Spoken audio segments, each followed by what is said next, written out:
Apa hukumnya bagi orang yang suka suudzon sama orang di akhirat kelak? Ya ayyuhalladzina amanu, hai orang beriman, ijtanibu katsiran minadh-dhann, jauhilah prasangka, inna ba'dadh-dhanni itsmun, karena sebagian prasangka itu dosa. Nampak orang wajahnya cemberut, sombong dia sekarang, mentang-mentang sudah kaya, dulu senyum sama saya, dekati dia, kok kenapa? Tabayun, jangan mudah. Ini langsung update status, sombong dia sekarang. Datangi salam, kok kenapa cemberut dari tadi? Kita kan lama berkawan. Itulah aku sedang ini. Kenapa? Ngomonglah. Udah sebulan nih. Kenapa sebulan? Tak bisa kentut aku. Patutlah. Ayo gua bawakan ke dokter sana. Begitu dibawa ke dokter, kentut aja dia tiap hari. Apa hukumnya jika saya sholat sambil menutup mata agar sholat saya menjadi lebih khusyuk? Apakah ini tak boleh Pak Ustadz? Sebab dulu saya pernah tanya hal ini pada dosen agama, katanya ini tak boleh karena dianggap tak sopan pada Allah. Sementara jika mata saya terbuka, saya sulit untuk khusyuk. Adakah solusi untuk saya Pak Ustadz? Thanks. Ada gambar senyum. Titik 2. Sekarang saya mau menunjukkan beberapa riwayat sahabat Nabi itu solatnya pejam mata atau buka mata. Jangan jawab. Nabi jadi imam, sahabat di belakang. Ketika sedang solat, Nabi buka selopnya, sendalnya. Waktu itu Masjid Nabawi pasir. Nabi buka selopnya, semua sahabat yang ada di belakang membuka selop. Kira-kira sahabat di belakang pejam mata atau buka mata? Buka, karena kalau pejam mana dia tahu. Uqtulul aswadaini fi shalah, bunuhlah dua yang hitam ketika kau sedang solat. Allahu Akbar. Lewat dua yang hitam. Apa yang hitam itu? Kalajengking dengan ular. Bunuh. Kira-kira orang sholat bisa ada dua yang hitam lewat, dia tahu matanya terbuka atau tertutup? Terbuka. Kalau tertutup, tiba-tiba udah tegak anaconda. Nah, terbuka. Jadi masalah sholat terbuka atau tertutup, terbuka. Tapi ada saat tertentu kita mesti tutup. Saya pernah mengalami. Pas di depan saya pakai baju kaos, tertulis di belakangnya, hidup memang susah, jangan bikin susah. Asal saya buka, terbaca Pak.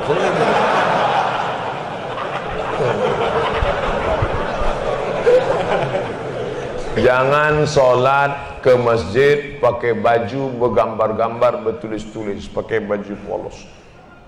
Gambar. Sudahlah hari Jumat, besok terlambat datang, datang ke tengah, tulis di belakang. Emang masalah buat lo? Ini. Kita bukan cerita sah tak sah, tapi efek pengaruhnya terhadap ibadah. Berapa takbir Idul Fitri Pak Ustadz? Berapa hari? Dari mulai tenggelam matahari sore, petang, malam takbir, sampai sore tanggal 13, 10, 11, 12, 13. Allahu Akbar, Allahu Akbar, Allahu Akbar, la ilaha illallah, wallahu akbar, Allahu akbar, walillahil hamd. Sampai jam 2 malam suara tak serak-serak. Begitu ditengok, rupanya flash disk. Janganlah flash disk, orang lah. Ini banyak nanti flash disk ini masuk surga. CD masuk surga, flash disk masuk surga. Dilatihlah anak-anak muda kita. Latih anak-anak muda. Nih, takbir bukan cuma di masjid. Selama 4 hari itu takbir. Anak-anak, ibu-ibu di rumah sambil masak opor, masak rendang, masak gulai kambing. Allahu Akbar, Allahu Akbar, la ilaha illallah. garamnya kurang. Apa yang membuat Ustadz tetap istiqomah berdakwah dari masjid satu ke masjid lain? Bukankah Ustadz sudah ada tawaran TV swasta untuk mengajak Ustadz mengisi acara di salah satu stasiun TV yang kita semua sudah tahu kalau tampil di TV bayarannya besar? Dia mau saya harus ganteng. Masuk TV itu dua, ganteng betul atau buruk betul. Saya pula kan tidak kepala buruk, tapi ganteng pun tidak juga. Pakaian itu harus begini, harus begitu, itu yang tak bisa. Tapi yang paling berat ini jadwal. Jadwal harus gini, saya tak bisa jadwal. Saya sudah penuh sampai 2018 Idul Fitri, saya sudah. Nanti setelah itu barulah kita masuk ke TV-TV. Kok muat? Apakah memang ada hadis yang mengatakan tidak kujamin umatku 14 abad akan datang? Seandainya hadis ini memang ada, apa yang tidak dijamin? Syafaatnya atau ibadahnya? Mohon pencerahan. Tak ada. Nabi jangan berkecil hati hidup zaman sekarang. Apa kata Nabi sallallahu alaihi wasallam? Al-ibadatu fil haraji kahijratin ilayya. Siapa yang tetap istiqomah beribadah padahal waktu itu banyak fitnah-fitnah, sama macam berhijrah bersama Nabi Muhammad sallallahu alaihi wasallam. Jadi jangan mengutuk nasib. Mengapa aku hidup di abad sekarang ini? Kenapa tak hidup zaman Abu Bakar, Umar, Utsman, Ali? Kalau mental model ini, hidup zaman dulu pun jadi Abu Jahal, Abu Lahab. Jangan berduka. Anak-anak muda, kalian yang banyak godaan, justru hebat. Ini anak-anak muda yang datang malam ini luar biasa. Tadi udah ada yang ngajak ke karaoke, ada yang ngajak ke night club, ada yang ngajak main gaple, ada yang ngajak dangdut. Dia tolak itu semua. Maka sama macam hijrah bersama Nabi Muhammad SAW. Tuh, bro, kita gimana karaoke malam ini? Tidak, aku mau ngaji ke sana. Ada Ustaz Somad datang. Itu. Setelah, jadi gimana? Pulang dari sana kita.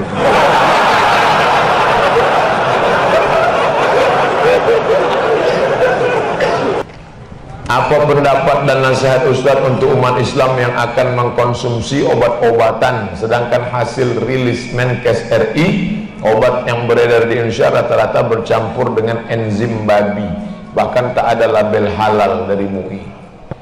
Cari obat yang halal, bukan morfin, bukan heroin, bukan babi, bukan khamar. Karena kita tak disuruh berobat dengan yang haram, herbal. Tak ada Pak Ustaz, sudah kami cari tak ada. Pilihannya cuma dua. Kalau tidak mati babi, maka kita tak boleh pilih mati, pilih babi. Dua mudarat, bertemu dua mudarat, mana yang dipakai? Akhaffud dararain, mudarat yang teringan. Yang dipakai yang teringan. Kau pilih mana? Babi atau mati? Aku pilih mati aja lah. Tak boleh pilih babi. Masuk ke hutan, mati tak makan, atau babi, ambil daging babi, bakar, colek-colek ke kecap, sementara dapat pisang. Tapi setelah dapat pisang, tinggalkan babi ini. Janganlah dapat pisang makan juga babi. Kenapa kau makan babi? Enak Ustaz.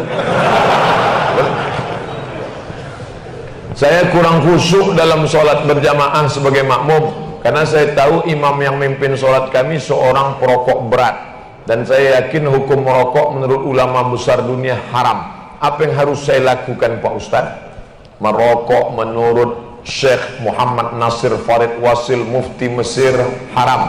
Merokok menurut Syekh Abdul Aziz Ibnu Baz Mufti Saudi Arabia haram.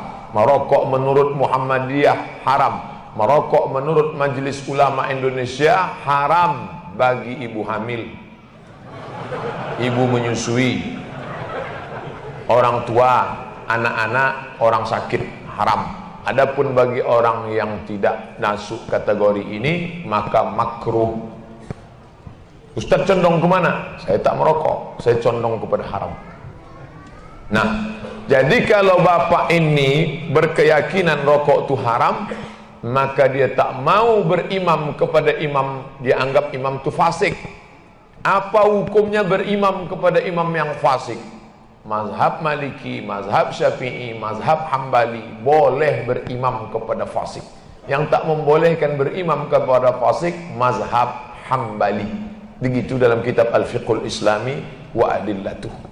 Ustaz pribadi, andai ada imam tu perokok, apakah Ustaz tetap solat di belakangnya? Saya solat aja di belakangnya. Masalah solat saya sah, saya dapat pahala jamaah. Masalah dosa dia merokok, itu urusan dia. Tak nyaman saya Pak Ustaz. Asal saya angkat takbiratul ihram, nampak saya dia menghembus. Cari masjid lain.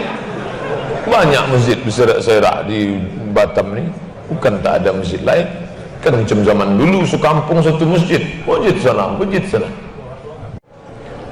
Saat masih sekolah saya meminjam uang kepada teman saya. Teman saya memberikan uang sambil mengatakan tak perlu dikembalikan. Tapi saya berjanji untuk mengembalikan. Karena niat saya meminjam bukan minta.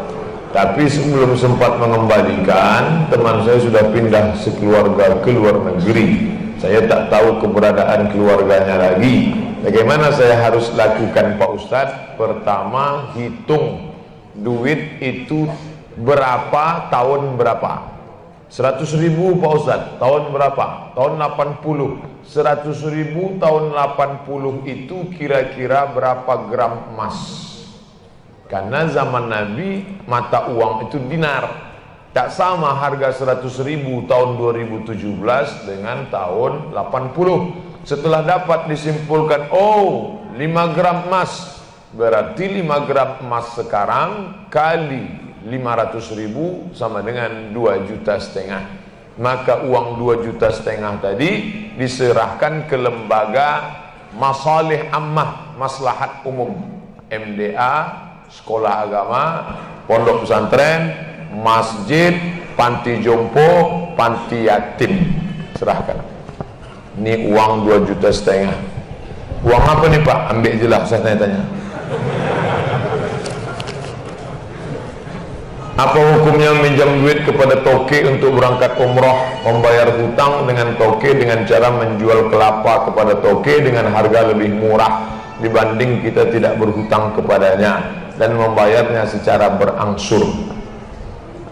Masalah harga, innamal bai'u antaradin, jual beli itu sama-sama ridha. Aku ambil barangmu, aku kasih duitku, sah, sah. Harga tergantung kesepakatan.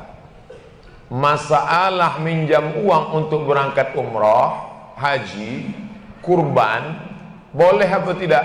Kata Imam Ibn Taymiyah dalam kitab Majmu' Fatawa, boleh berhutang kalau hutangnya jenis kedua. Jenis pertama, jenis kedua. Yurja daf'uhu, hutang yang ada di pembayarnya. Bisa. Gandum saya panen nanti bulan Muharram. Sekarang pinjam 2,5, 2,5 juta untuk kurban. Nanti kalau gandumku panen akan kubayar, boleh. Yang tak boleh itu pinjam Pak 2,5 juta untuk kurban. Pembayarnya apa? Kuserahkan sama Allah SWT. Itu tidak bisa. Jadi kalau model begini bisa. Istri saya mu'alaf, dia kepingin sekali pakai hijab, tapi ibunya tak senang. Gimana Pak Ustaz? Sementara surga di bawah tapak kaki ibu. Ibu yang mana? Ibu yang taat kepada Allah, ibu yang taat kepada Rasul. Tapi kalau dia tidak taat pada Allah dan Rasul, la ta'ata li makhluqin, tidak ada ketaatan kepada makhluk kalau menyebabkan maksiat kepada Khalik. Kalau kau masuk Islam, aku tidak akan makan, kata emaknya, mengancam sahabat Nabi. Kalau kau masuk Islam, aku tak akan makan. Hari pertama dia tak makan, hari kedua dia tak makan, hari ketiga badannya lemas. Apa kata sahabat? Ya ummi, oh emakku, in kanat laki mi'atu nafsan, andai kau punya 100 nyawa, keluar nyawamu satu persatu, aku tak akan meninggalkan agama ini. Ucap juga mak ya. Jangankan 1 nyawamu mak, 100 nyawamu, keluar nyawamu satu persatu, aku tetap tak akan meninggalkan agama ini. Akhirnya hari ketiga tuh makan mak, mop-mopan aja tuh. Saya sudah 1 tahun menikah, tapi belum diberi amanah keturunan. Amalan apa yang harus saya lakukan Pak Ustadz agar saya bisa cepat diberi amanah keturunan Allah Subhanahu wa ta'ala? Rabbi habli minas salihin. Doa siapa? Ibrahim alaihissalam. Berapa lama dia berdoa baru lahir Ismail? Nabi Ibrahim berumur 86 tahun baru lahir Ismail. Sulitkah bagi Allah membuat perempuan hamil? Innama amruhu idza arada syai'an ayyaqula lahu kun fayakun. Lalu kenapa Allah tunda? Allah hanya ingin melihat kau meneteskan air mata bermunajat di tengah malam. Ya Allah, husnuzon kepada Allah Subhanahu wa ta'ala. Andai kau beri ya Allah, mudah-mudahan dia soleh. Andai tidak ya Allah, kau selamatkan aku dari anak nurhaka. Tak ada yang lebih hebat daripada ridha kepada Allah. Tapi tetap usaha. Banyak-banyak minum madu kata kawan, minum. Makan kurma mengkal, makan. Buat jus toge, buat. Untuk menguatkan apa saja selama halal. Tapi kalau kata dia minum kamput, jangan. Ustaz, bagaimana cara menghadapi istri yang baper? Apa baper? Hah? Bawa perasaan? Bawa orang zaman dulu, jadi cuma sedikit-sedikit tersinggung, terus nangis. Apalagi saya ini orangnya agak cuek. Mohon bimbingannya Pak Ustaz. Perempuan itu makhluk yang lemah, walaupun dia kuat. Oleh sebab itu Nabi SAW berpesan, khairukum khairukum li ahli. Siapa yang paling baik di antara kalian ini? Yang paling baik kepada istrinya. Maka lemah lembut. Dia tak ingin kau belikan gelang emas yang besar. Dia tak ingin kau bawa liburan ke Bali. Dia hanya ingin kau usap kepalanya. Dia ingin hanya kau ucapkan. Dia tak ditangkapnya kata-kata, kalimatnya, substansinya. Yang ditangkapnya adalah ucapan yang keluar dari mulutmu. Maka Nabi tak pernah memanggil nama Aisyah. Apa kata Nabi? Ya Humaira, wahai engkau yang putih kemerahan kalau kena cahaya matahari. Kenapa tak dipanggilnya nama? Ya Aisyah, biasa. Tapi kalau dipanggil Ya Humaira, wahai engkau yang cantik putih kemerah-merahan. Pak Ustaz, boleh saya panggil bini saya Ya Humaira? Boleh. Tapi dia tak putih, Pak Ustaz, apa-apa. Apa-apa. Menyenangkan hati orang, apa pula salah? Jangan terlalu jujur. Bini tak panggilnya Ya Hajar Aswad. Ngamuklah orang. Apa hukumnya bagi orang yang suka suudzon sama orang di akhirat kelak? Ya ayyuhalladzina amanu, hai orang beriman, ijtanibu katsiran minadh-dhann, jauhilah prasangka, inna ba'dadh-dhanni itsmun, karena sebagian prasangka itu dosa. Nampak orang wajahnya cemberut, sombong dia sekarang, mentang-mentang sudah kaya. Dulu senyum sama saya, dekati dia. Kok kenapa? Tabayun, jangan mudah. Ini langsung update status, sombong dia sekarang. Datangi salam. Kok kenapa cemberut dari tadi? Kita kan lama berkawan. Itulah aku sedang ini. Kenapa? Ngomonglah. Udah sebulan nih. Kenapa sebulan? Tak bisa kentut aku. Patutlah. Ayo gua bawakan ke dokter sana. Begitu dibawa ke dokter, kentut aja dia tiap hari. Bagaimana bila seorang ibu menjadi suatu kebiasaan menyumpahi semua anak-anaknya? Apa hukumnya? Ya Juraij. Ada ahli ibadah namanya Juraij. Ya Juraij. Dia tak menjawab. Ya Juraij. Dia tak menjawab. Ya Juraij. Dia tak menjawab. Sampai yang ketiga tak menjawab. Apa kata emaknya? Allahumma la tumitshu hatta turihi wujuhal mumisat. jangan matikan Juraij sebelum matanya melihat wanita tunasusila WTS PSK. Ahli ibadah anaknya, tak mau menjawab sambutan emaknya karena dia anggap lebih mulia menyembah pada Allah. Kata emaknya, jangan matikan dia ya Allah sebelum biji matanya menengok wanita tunasusila. Kalah doa anak ahli ibadah karena doa seorang ibu. Apa yang terjadi? Tak lama sesudah itu perempuan hamil pengembala kambing. Pas ditanya, kau hamil kenapa? Karena Juraij. Dihancurkan mereka tempat ibadah Juraij, Bani Israel. Lalu kemudian mereka tangkap Juraij. Juraij, ternyata kau penipu pembohong. Katanya kau ahli ibadah. Nih pengembala kambing hamil, kau berzina sama dia. Kata Juraij, jangan kalian bunuh aku, tunggu sampai anak lahir. Setelah anak lahir diadakan sidang. Lahir anak, ditusuk Juraij, telunjuknya ke pusat. Ya ghulam, hai anak kecil, man abuka, siapa ang? Bapakmu siapa? Who is your father? Bapakmu siapa? Apa jawab anak itu? Ra'il ghanam, bapakku pengembala kambing. Apa makna kisah ini? Allah mau menunjukkan mata Juraij akhirnya menengok wanita tuna susila. Maka kalau marah sama anak, jangan bilang hei hantu, hei setan. Jadi hantu, jadi setan dia. Kalau marah sama dia, hei Gubernur Kepri, hei anggota legislatif, insya Allah jadi dia. Paling tidak jadi calon, jadilah.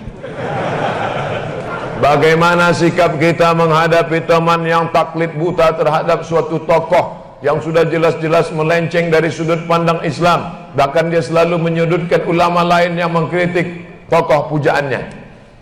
Dalam kitab Al-Lumah karya Imam At-Tusi, Saraj At-Tusi, kitab tasawuf ditahqiq oleh Syekh Dr. Abdul Halim Mahmud. Ayo kita ke rumah wali Allah, kata si Syekh, diajaknya murid-muridnya. Ayo kita ke tempat wali Allah. Ayo, ramailah murid-muridnya mau menengok wali Allah. Wali Allah tadi duduk dalam masjid.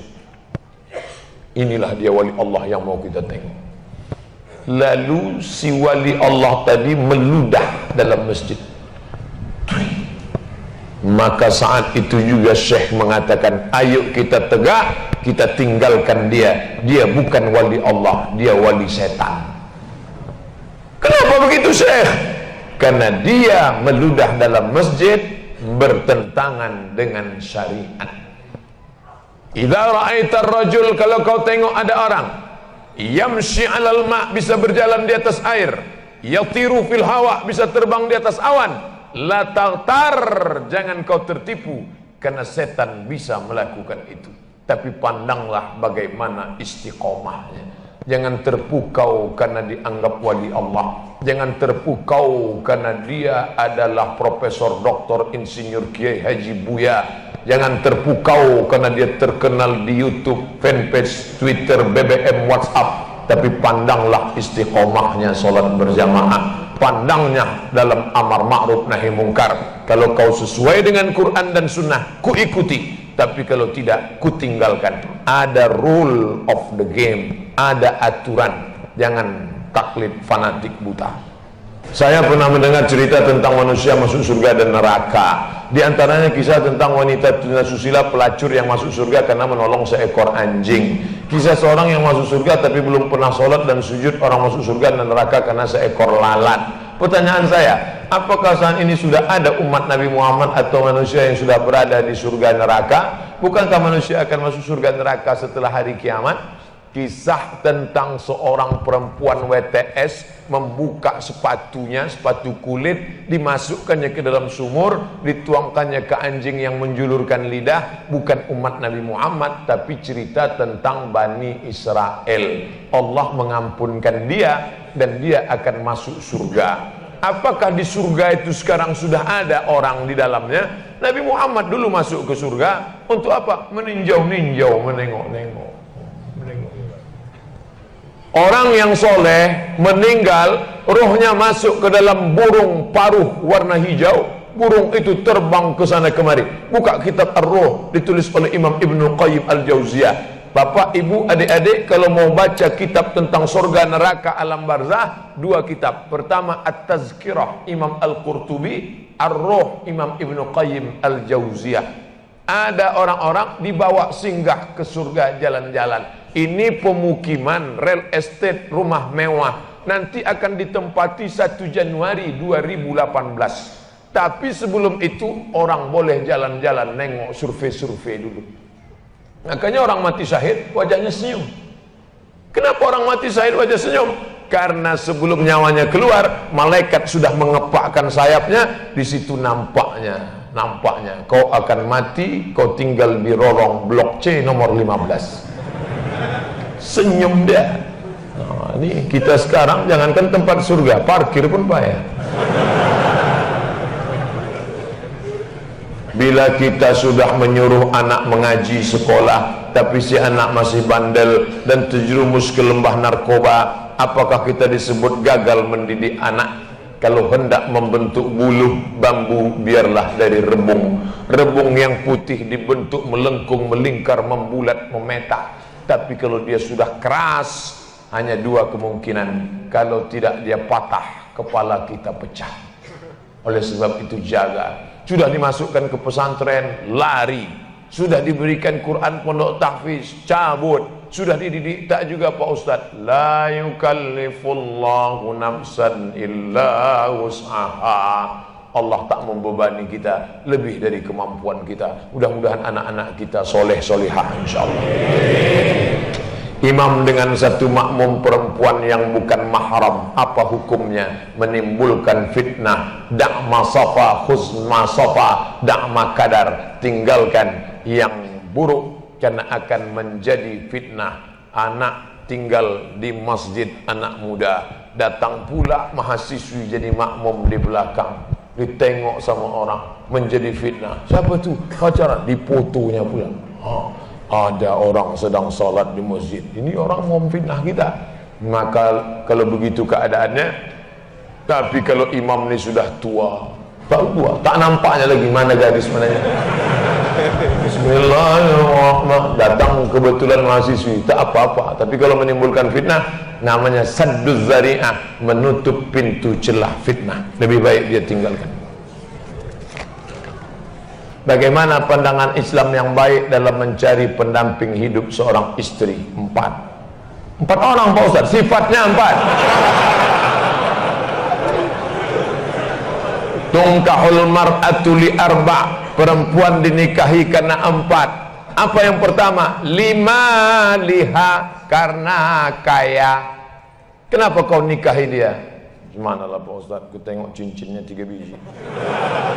Kaya. Tak salah. Wali hasabiha, kenapa kau nikahi dia? Keturunan Pak Ustaz, darah biru.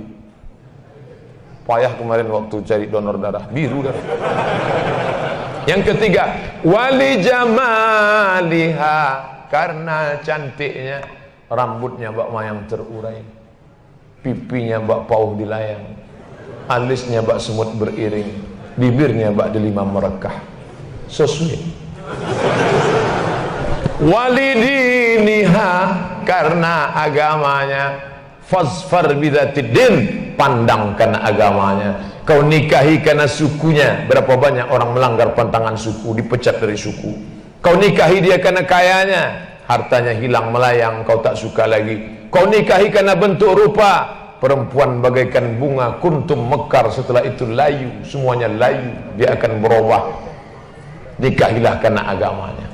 Ustaz Somad, ya, saya mahasiswa Ustaz dulu, ya. Bisa, saya sudah tamat kuliah Pak Ustaz. Mantap. Sudah kerja Pak Ustaz. Alhamdulillah. Belum nikah Pak Ustaz. Nauzubillah. Bisa Ustaz carikan yang ada 4-4-nya Pak Ustaz. Kalau ada 4-4-nya ngapain untuk ente? Man talaba akhan bila aibin baqiya bila akhin. Siapa mencari kawan yang tak bercacat, seumur hidup tak akan berkawan. Menikah bukan mencari kesempurnaan, menikah menutupi segala kekurangan. Semenit setelah akad, mulailah kau nampak segala kekurangannya. Kurang cantik, kurang tinggi, kurang putih, kurang mancung, kurang.